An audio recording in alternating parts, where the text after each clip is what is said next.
Les parents attendent de nous qu'on s'occupe particulièrement et personnellement de leur enfant. Moi, par exemple, là, j'ai 140 élèves en tout. Donc je peux pas être la maman de 140 élèves, en fait.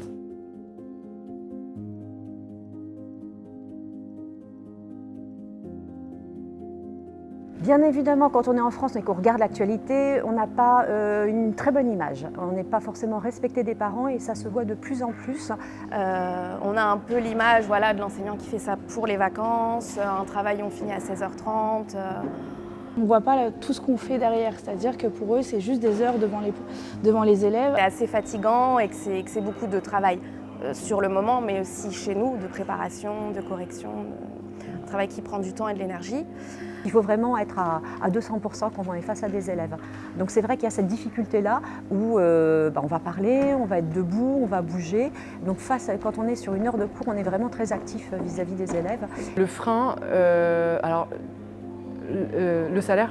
C'est un salaire correct, mais en même temps, moi je trouve que ça ne récompense pas le travail que je fais chaque mois. Je suis à 50 ou 60 heures de travail par semaine.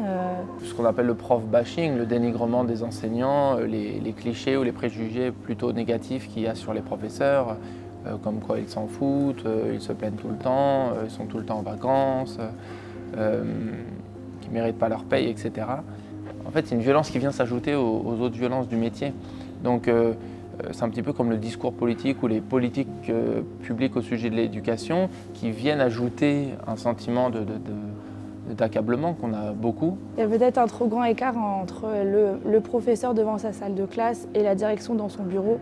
Ils ne viennent jamais en classe, ils ont une vision quand même assez éloignée de la réalité de notre métier, assez superficielle des choses. Le sentiment qui revient chez les professeurs, c'est qu'on a eu cette absence de dialogue, c'est-à-dire que les réformes ou les changements, on les apprenait par la presse. Mais le problème, c'est que ces changements, la manière dont ils sont imposés, est assez violente, elle est assez méprisante. Donc on est traité de manière assez insultante par les personnes qui nous dirigent. Donc on peut avoir un peu la sensation, enfin moi en tout cas, d'être un petit peu un pion dans le système.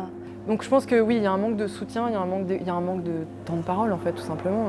Mais je me rends compte qu'autour de moi, beaucoup de collègues sont en souffrance. La hiérarchie de l'éducation nationale, qui est quand même une très grosse organisation, elle est toujours très importante, trop verticale. Il faudrait qu'elle soit plus horizontale. Le frein, c'est en fait on m'enlève des heures de cours tout le temps et on me demande de faire 100 fois plus que ce que je peux faire, tout le temps. C'est un stress immense. On m'impose, tu dois arriver à tel objectif, mais derrière les moyens, il n'y en a pas. Puisque en fait, il y a trop de monde, il y a trop de bruit. Les salles de classe, elles sont dimensionnées. Au bout d'un moment, vous ne pouvez plus vous déplacer parce qu'il n'y a pas assez d'espace en fait. Mais maintenant, 36 le plus faible, et je suis montée à 40 l'année dernière.